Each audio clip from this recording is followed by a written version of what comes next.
मित्रांनो, आज आपल्याला भैयाला थोडी बेसिक माहिती द्यायची मशीन मधली. ऑइल लेवल, कोणते पंप काय काम करतात, कशाचे पाईप कुठे गेलेले, ऑइल लेवल सगळं सांगायचं आहे. थोडं आणि माहिती.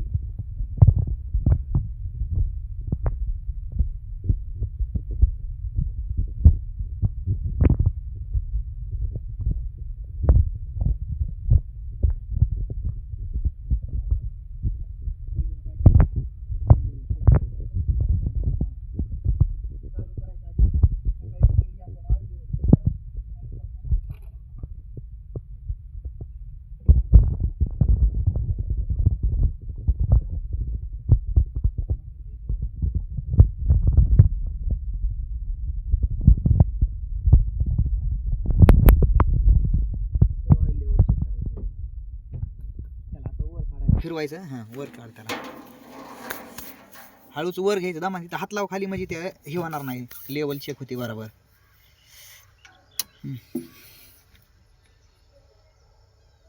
ऑइल लेवल इथपर्यंत असायला पाहिजे, मार्किंग असते मित्रांनो ऑइल लेवलची. भा ही इथं ऑइल लेवल असते. आता काय कर, डबल टाक एकदा,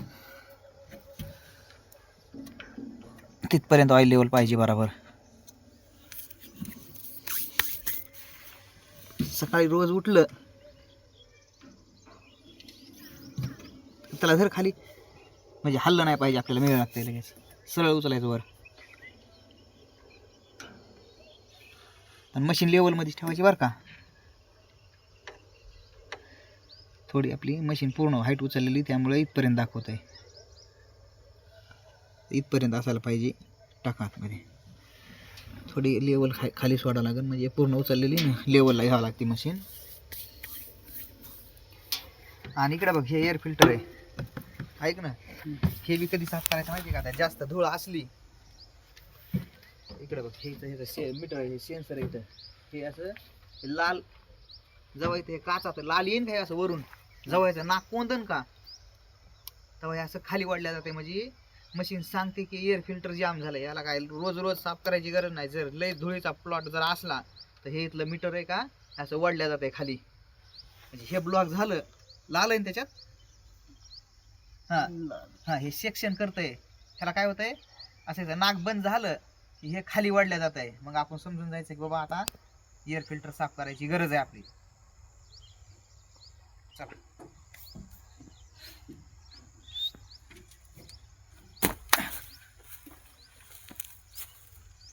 ये खाली. इथं हायड्रोलिक लेवलची हे बघ, हायड्रोलिक लेवलचं मीटर आहे गेज. हे फुलच पाहिजे. असं थोडी जर कमी झालं तर ह्या मशीनला जास्त ऑइल लागतंय. ह्याचे पंप चांगले मोठे येतात ह्या न्यू मॉडेल. ह्याच्यात थोडं जरी ऑइल लेवल कमी झाली तरी मशीन बंद पडते बघ. ही हे न्यू हॉलँड सारखं नाही. न्यू हॉलँडला अर्धा जरी असलं तरी चलते न्यू हॉलँड, पण ही शक्तिमान आहे, हिला जास्त फुलच लेवल लागते, तवाच बंद पडत नाही. त्या दिवशी बंद पडली का नाही तसं. हे बघ, हे ट्रान्समिशन पंप आहे मशीनचा. काय त्यानं मशीन महाग पुढं होती. हायड्रोलिक टाकीमधून ह्याला इथून सप्लाय येत असते, फिल्टरमधून.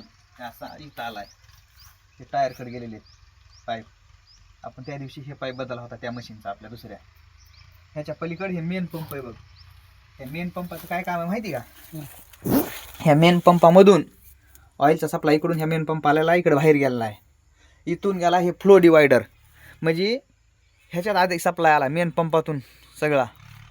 ह्याच्यातून तिन्हीकडं वाटून वाटून गेला आहे. म्हणजे जसं आपण घरच्या बोरमधून पाणी कसं देतो शेजाऱ्याला, तसं ह्याच्यातून हे फ्लो डिवायडर आहे. म्हणजे आलेला ऑइलचा सप्लाय सगळीकडं पाठवून देत आहे.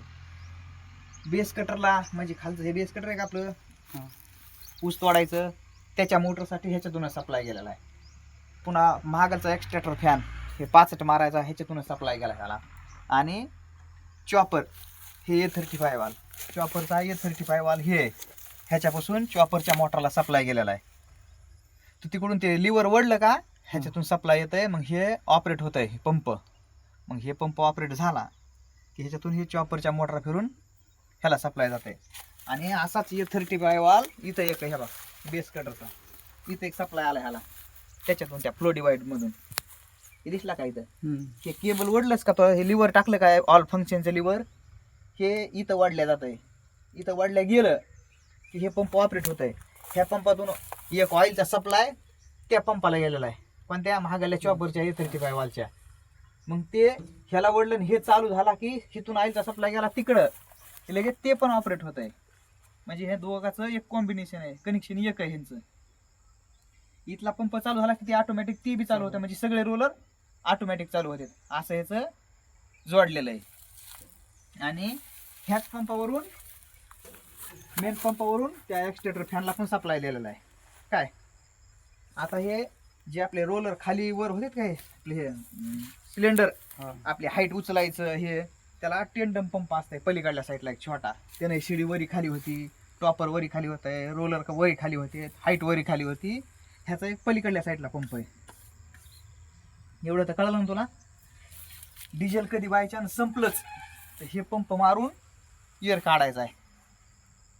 काय वॉटर सेपरेटर आहे, म्हणजे ह्याच्यामध्ये पाणी फिनी जर आलं तर हे काय करतं, ह्याच्यामध्ये आधी कचरा हे ठेवतंय, मग ऑइल चालून देतंय तिकडे पलीकडे. अजून काय राहिलंय,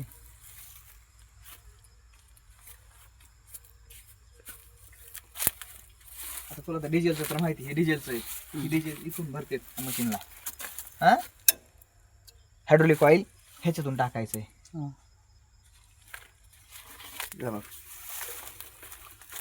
हे सिलेंडर आहेत आपले एलिव्हेटर इकडं महाग पुढं करण्याचे, ह्याच्यापासून असं फिरतंय.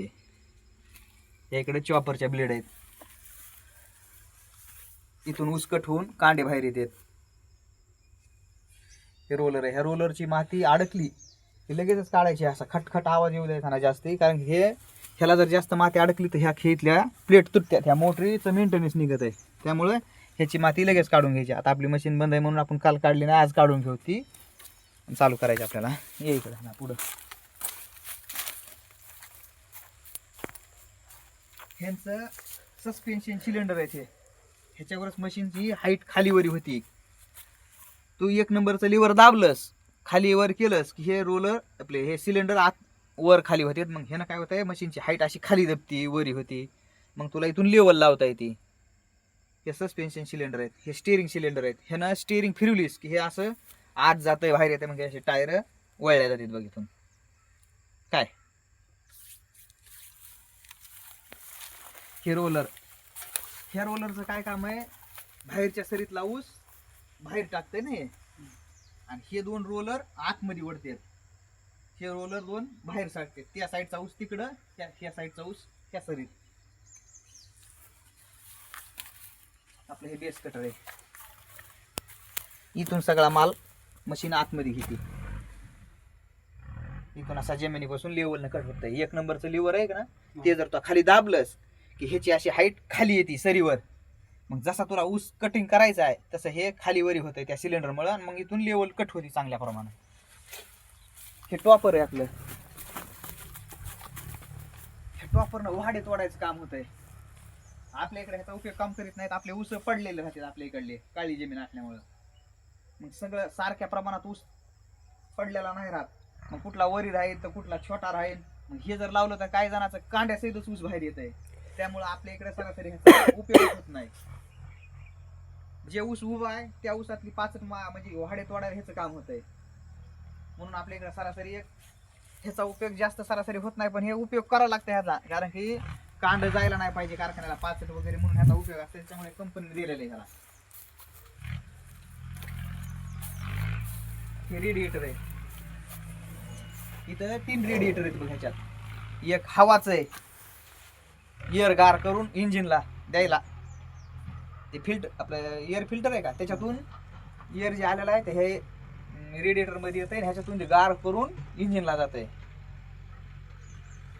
ह्याच्यामध्ये ऑइलचं एक फिल्टर आहे, हे जे आपलं ऑइल गरम होईल आहे ती बी त्या रेडिएटर मध्ये येत आहे आणि गार होत आहे. आणि ह्याच्यात पाण्याचं एक रेडिएटर आहे.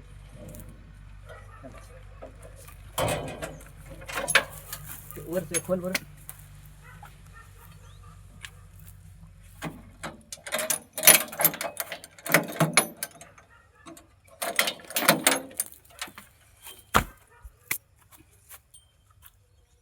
हे बघ इथं ह्याच्यामध्ये हे पाण्याचं रेडिएटर आहे इथं, हे असं आता हिचं माहित नाही आपल्याला, हे कह्याचं आहे तर आपण बघू हे खोलून वरून तुला कन्फर्म सांगतो हे कशाचा रेडिएटर आहे.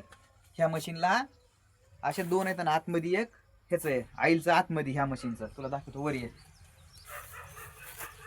ह्यांना ऑइलचं दिलं इथं, काय हवाचं दिलंय. आता ह्याचं काय टोपण खोलत नाही. आता तुला आतून सांगतो, शक्यतो तर हे हवाचं रेटर आहे बघ, एअरचं आतमध्ये असं ऑइलचं ह्या मशीनचं. आपण हे खोलून बघू आता एका दिवशी ह्याच्यामध्ये काय आहे तर.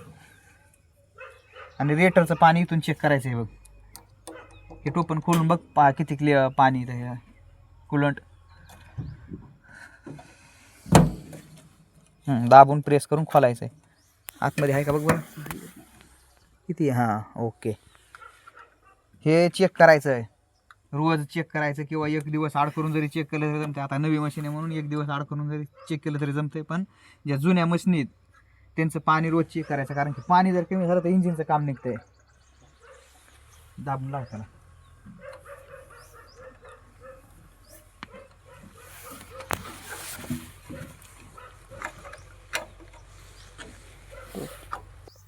त्याला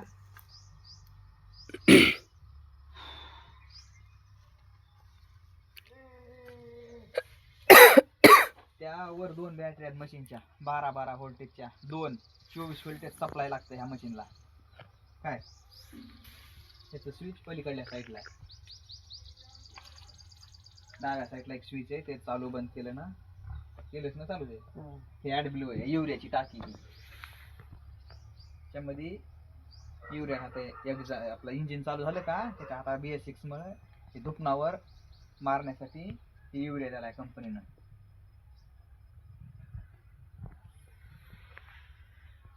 हे खालचं बटली रोलर हे बघ, त्याला एक जास्त माती दिसते.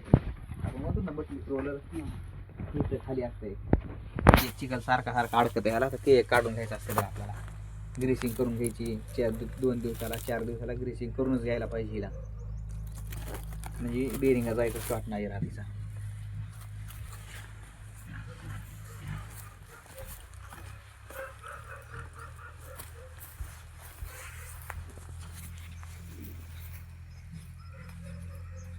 एक्स्ट्रा फॅन बघ, ह्या पिनाकडे लक्ष ठेवायचं बघ. काय जाणार ह्या पिना जर तू निघून जर पडली तर एलिव्हेटर खाली पडायची शक्यता असते, आणि जास्त झटके द्यायचे नाहीत मशीनला, म्हणजे सऱ्यातून हे करून. कारण की तिथून कधी बी काय एखादा झटका बसला मशीन उचलायची नाही जास्त.